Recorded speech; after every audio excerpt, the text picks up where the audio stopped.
What's up, guys? Nick Whalen, Alex Barutha here from RotoWire, talking waiver wire for the week ahead. We are recording this on Wednesday, November 27th. So we got a big slate tonight. Obviously, things can change, but we'll try to give you as much advice as we can going forward. Alex, I want to start with kind of an overall look at the Brooklyn Nets, something we've done in weeks past with the New Orleans Pelicans, who've been hit with a ton of injuries. Brooklyn's had guys in and out throughout the year, but we did receive word this week that Cam Thomas is going to miss at least 3 weeks. Noah Clowney is going to miss a couple weeks. Again, they've had other guys in and out. Nick Claxton has missed time. Dorian Finney-Smith has missed time. I know it's the Brooklyn Nets. I know I'm putting you in a bad spot here, but how do we react to this waiver wire-wise? I think this is more so a win for people who are already rostering Dennis Schroeder and Cam Johnson. When Cam Thomas and Clowney are off the court, I'm using the on-off court page at RotoWire right now, a super useful tool for DFS, for season-long fantasy. Schroeder's averaging 26 and 10 with Cam Thomas off the court, essentially. Cam Johnson's averaging 20 points. This is all per 36. And in terms of the guys who are going to get the minutes boost, I think it's going to be Jalen Wilson, Zaire Williams. We've seen Keon Johnson play some minutes. Yeah. Maybe they'll throw Shake Milton out for more time. Someone we've seen certainly in the past put up numbers when he gets minutes. I don't know how many of these guys end up being like standard league 2+ week relevant guys though. Yeah, it's brutal, man. It's brutal because you're taking a monster usage rate out of the lineup. You're taking a lot of production out of the lineup, a lot of shots when it comes to Cam Thomas specifically. I think you hit the primary names here. I mean, I'll be interested to see how much run Shake Milton gets. He's played 28 and 21 minutes in their last 2 games. I mean, just given his history, he feels like he somehow might be the most dependable out of all those options. You mentioned Jalen Wilson. I'm intrigued by him. He played 41 minutes in their last game, started that one as well. He started to see an uptick in minutes, but really with him, it's just been points and some threes. He doesn't really give you anything defensively. He doesn't give you any assists, a few rebounds sprinkled in. So maybe more of a real life Band-Aid for this team than he is in fantasy. And then there's Zaire Williams, guy was a lottery pick not that long ago, kind of a weird pick by the Grizzlies at the time. He's been seeing more minutes lately as well. It's been very hit or miss though. I mean, he's coming off of 19 points, 10 rebounds, 4 assists, 2 steals against Golden State earlier in the week. But prior to that, he had 5 straight games where he failed to score even 10 points. So you're going to have to live with the ups and downs when it comes to most of these options. This is a case where if you're in a daily moves league, you might be able to pick up 1 or 2 of these guys across a couple different leagues and see what sticks. Your point on Zaire Williams is good though. I mean, he's shown an ability to at least get to the free throw line, pass a little bit, and do some stuff on defense, which, some of the other options out here are like either just pure scorers or they can't score and they do everything else. So he is definitely interesting. Okay, let's get to our overall list of players we want to hit on. I will start by saying, double check on Bogdanović, who's back in the mix now for Atlanta, and Malcolm Brogdon. They're both still under 50% rostered in ESPN leagues. If you're in a 14 or a 16 teamer, they're probably snapped up already, but just double check. I'm relatively high on both of those guys in the short term. Alex Sarr, by the way, somebody we've touched on quite a bit already this season. He's down under 30% rostered. I know it's the Wizards. I know they're getting blown out every single night. He's still giving you defensive production. You're going to have to live with the usual ups and downs of any rookie season, but he's played pretty well of late. He's got 37 combined points in his last 2 games. I know he's a frustrating player to roster, but I just thought it was interesting that he's still out there in, essentially 2/3 of leagues. And that's on ESPN? That's on ESPN. Okay, yeah, I think he's about 50% roster on Yahoo, which is still not enough. I mean, it's just not enough. I mean, he's averaging, this is across the whole season, 29 fantasy points per game, which is someone you could even roster in like a 10-team format. And in category leagues, like, yeah, obviously he hasn't been great on field goal percentage, but he has a block in every single game except 1 this season, averaging 1.9 in the season, almost a steal. I mean, I think you can just live with the bad field goal percentage. And I think his minutes are only going to increase throughout the year. So that continues to be one of the more confusing roster rates that I've seen just this whole season. Who do you got at the top of your list? If we start with shallower leagues, I got 2 names, Malik Beasley and Shaedon Sharpe. I think we talked about Beasley last week. I mean, this is just a 3 streamer for shallow leagues. It's really not more complicated than that. He's playing way better than he was with Milwaukee. So, there was some stink on his name last year because of that, but he's been better. And Shaedon Sharpe, 46% rostered. So it's more of like an 8 or a 10 team ad, but his usage rate's been really high since he returned to the lineup. Portland cannot stay healthy. I mean, Jeremy Grant exited the other night with a knee injury. Just guys in and out of the lineup. So he's someone where he may only give you points for the most part, you should take a look at him. I have Beasley on my list as well. And, we're going on almost a month now of him doing this. I mean, he's got 10 straight games where he scored in double figures. He's averaging 19.9 points per game in that span. Now, it's not really going to give you rebounds. Maybe if you get 2 or 3 assists, you're happy with that. He is giving you a decent amount of steals. I mean, not a lot of multi-steal games, but he'll at least have a steal in like 2 out of 3. But really, it's about the 3-pointers, like you said. And he's taking a ton. He's taken 11.5 3-pointers per game over his last 10. He's hitting them at a 40% clip, so that puts him at about 4.5 makes per game. You worry with a situation like this that maybe you've already missed the peak. That's very possible, but at the same time, when a guy's taking 11 threes per game and he's hitting them at that kind of rate, I think he's worth the pickup. I always mention Isaiah Stewart for the Pistons as well. Yeah. I think Jalen Duren is still going to be the starter at center. He's had his ups and downs. I know Pistons fans have been pretty frustrated with him so far this season. And, Stewart's going to have a lot of nights where don't necessarily want him in the lineup, but the defensive stats have been there for him recently. Last 7 games, he's given you 2.1 blocks per game. He's got 10 blocks in his last 3 games. Always going to be tough to predict when those come in bunches. They played Toronto, they played Charlotte. Those are 2 bad teams, but Isaiah Stewart to me in a deeper league is somebody that I don't mind keeping on the bench. Definitely a guy for deep leagues, like you mentioned, to have, and I would say a standard league streamer. Even if you need the stats he's providing, like if you need rebounds, if you need a source of high field goal percentage, and even a relatively high free throw percentage, he is someone that you could roster in a standard league for category reasons. Can I interest you in Julian Champagnie of the San Antonio Spurs?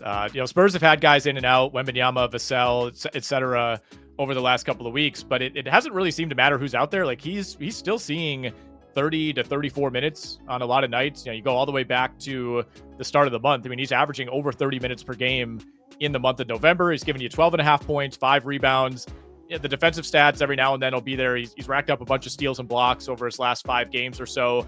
Takes a decent amount of threes, taking almost 8 threes per game in that span. I think on the nights when the Spurs have everybody, he's going to end up being a little bit marginalized, but Champagnie has quietly started every game so far for this team. Right. When Vassell starts playing regularly again, and when Sohan comes back, I'm not sure about Champagnie. Yeah.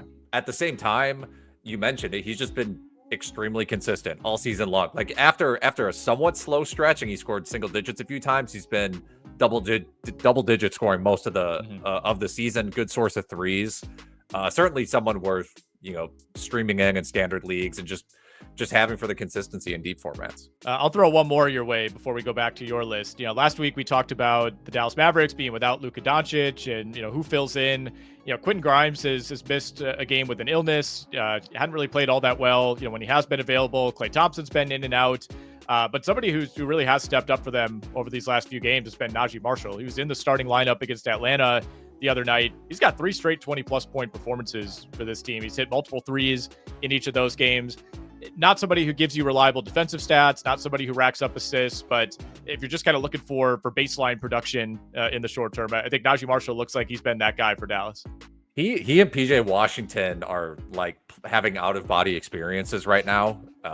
It's been bizarre. And I will say this about Marshall. He's been on the fringes of like fantasy relevance all season. It's not like he wasn't playing, was a complete nobody, and then has stepped into this. And we've seen him in years past. He's just like a stat stuffer. Yeah. So the fact that he's shooting really well right now, if for some reason you're in a deep league and he's not rostered, you might be able to pick him up and just hang on to him and have 4-game weeks, throw him in there, and he might give you enough. All right, let's go back to your list. Who else you got? Stephon Castle. I know that he will have some bad nights in terms of his field goal efficiency. He will probably have some bad turnover nights, although he's cleaned it up recently. But Castle has scored in double digits in each of the past 10 games, averaging 16 points on 44% shooting. He's also giving you 5 assists per game, something I was not anticipating on a team that was going to start Chris Paul at point guard, and also has Wembanyama passing. Castle, I think, he's going to just keep playing 30 minutes a game and only getting better from here on out. And he's only, I don't even know if I said, he's only 28% rostered. I could not believe it. Like you have to pick him up if you're in a standard league. He got off to a really slow start. We saw some of the same issues that were pervasive at UConn last year, and a switch flipped really at the beginning of the month. And, part of it has been the consistent minutes, like you said, but he's part of the future for this team. Like I don't see him really being marginalized when they are at full strength. I think they're going to find minutes for Stephon Castle, especially if he continues to play the way that he has. And really the big knock on him coming out of the draft was he couldn't shoot threes, and he's shooting 38% from 3 now. over his last 9 games. So we'll see if that sticks, but he's been somebody, when I watch the San Antonio Spurs, like he jumps out. I mean, he really, really looks like he's going to be a nice future piece for them. So I think that's a really good call. I'll give you a few more for deeper leagues. Toumani Camara, you got to talk about him. You mentioned some of the injuries for Portland. I mean, DeAndre Ayton has missed a bunch of time. Donovan Clingan's going to miss a couple weeks. Who knows on Jeremy Grant? Sounds like he's going to miss at least a game or two in the short term. They have somebody out every single night. And Camara, much like Champagnie, has started every single game so far. It hasn't really mattered who's available for Portland. And, you know, the numbers are never going to be overwhelming. I think he scored 15 points in a game once this season, but it's about the well-rounded production. He rebounds reasonably well. He gives you 1 or 2 assists. He's up to almost 2 steals per game now on the year. He'll mix in some blocks every now and then. He also takes a decent amount of threes, like very, very streaky as a 3-point shooter. As we record this, he's 2 of his last 13. But, you know, he's taken 7, 8, 9 threes on a lot of nights for this Blazers team. So in a deeper format, I think he's somebody who should be rostered. Yeah, Camara was someone last year. I mean, they drafted him near the end of the second round. He was a rookie last year, and he started showing flashes. And I didn't really expect him to be playing 30 minutes a game this year, but their rotation's kind of a mess. And you mentioned it, like he just knows how to play. I think that's why Chauncey Billups just doesn't want to sit him. And the offense comes and goes. More than anything, if you're in a category league, it is the steals, but he can give you those other stats once in a while. All right, back to you. Who else is on the list? I'll say for standard leagues, just 2 guys I would. Wendell Carter Jr. is coming back from injury. He's 31% rostered. I would maybe do a speculative ad on him. This may be more of it. This actually may matter more for fantasy in terms of the people who have been streaming in Mo Wagner and Goga Batadze. Like that might come to an end. That might be the bigger impact. And then DeAndre Hunter, also 31% rostered. He's been scoring a decent amount. It's nothing crazy, but if you are in a standard league and you need some streaming, we'll talk about schedule spots later, but someone to pick up and someone that the Hawks need a little bit of a scoring punch besides Trae Young and Jalen Johnson. So he's there. I'll throw out a name that we mention, I think, every week. If you're in a category league and you need steals, Kris Dunn is 2% rostered right now in ESPN leagues. He's in the starting lineup basically every night for the Clippers. He started 8 in a row. He's averaging 1.9 steals per game in that span. Now, Norman Powell has missed the last 4 games, so that could be part of it. But the Clippers have once again, I think, soured on Terrence Mann, Alex. We've been on this for years. He's a fine role player. He is not, some future piece that you can't put out there in a trade. I've never really understood their undying loyalty to Terrence Mann, but they pulled back on his minutes. They pulled back on Kevin Porter's minutes. We're seeing enough from Kris Dunn. If he can just play 20 to 25 minutes most nights, he's going to get you, 1 to 2 steals in a lot of those games. So in a category league, I think he should be picked up.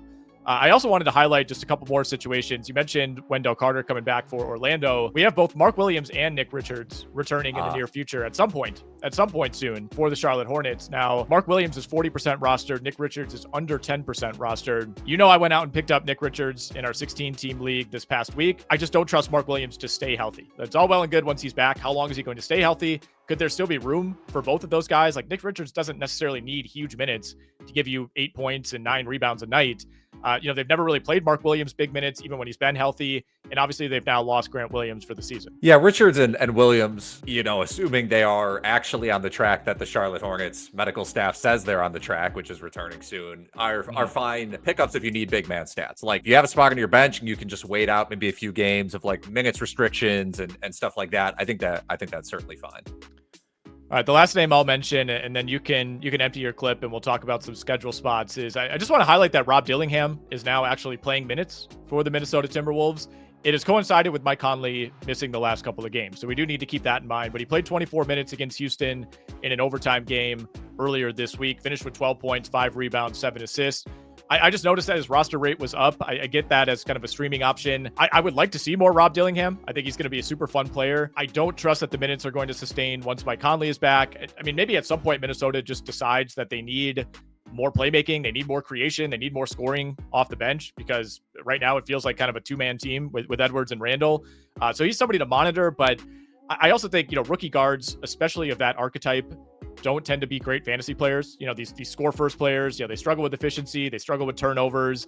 I don't know if the assists and the rebounds are really going to stick. So worth noting, I think that he's been in the rotation, but I'm not making a point to pick him up right now. Yeah, I think everything you said is right. I think he's a better points league player probably, because you mentioned, I think he may end up being like a volume of shots guy if they decide they need that scoring punch.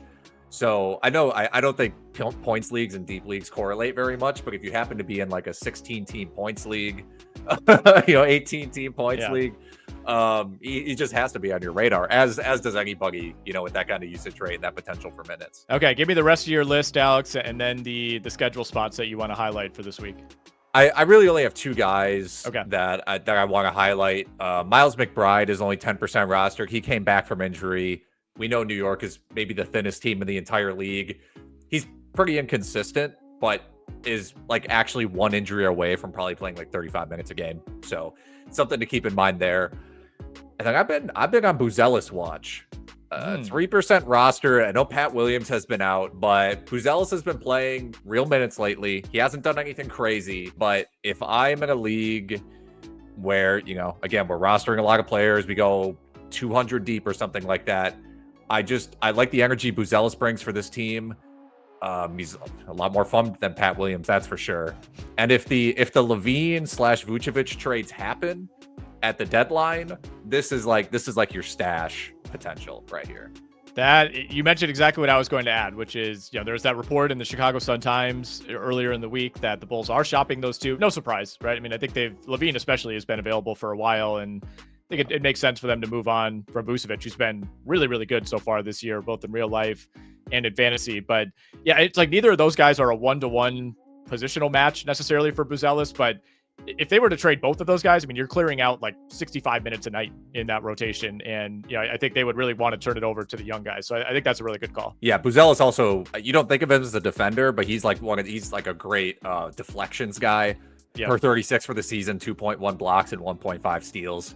Just really active there. I'll touch on the schedule notes. If you're listening to this on, around Thanksgiving, there are six teams that play 5 games from this Friday through next Friday. So great, really dense schedule spots if you're in a daily moves league that you can pick someone up and just have a ton of games from them. That's Atlanta, Boston, Indiana, the Lakers, Orlando, and Sacramento. Those teams play 5 times from this Friday to next Friday.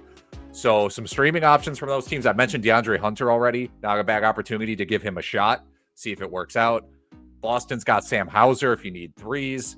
Indiana's got a few guys, but mostly TJ McConnell, Quentin Jackson, or Obi Toppin if you're in a sickos league. The Lakers and Kings don't really have great streaming options, to be honest. You could find somebody if you really need it, but it's not the best. And then Orlando, you might be able to look at Anthony Black and Jonathan Isaac. You got to watch a back-to-back thing with Isaac. You never know. But those are the teams I would look at if you just need a games played boost. All right. I love it. Good stuff, man. Everybody enjoy the holiday. If you're watching this, especially before Thanksgiving. If not, hopefully you had a great holiday. We'll keep bringing you these waiver wire videos every week throughout the fantasy basketball season. Make sure you check us out over on the RotoWire YouTube channel. Make sure you're subscribed right here at RotoWire Fantasy Basketball. Give it a like if you're enjoying what you're seeing here. And go check us out on our podcast platforms as well. If you watch along on YouTube, we love that. But go check us out on Apple Podcasts. You can check us out over on Spotify as well, really wherever you get your podcasts. Again, make sure you're subscribed here and go check out rotowire.com/try, TRY.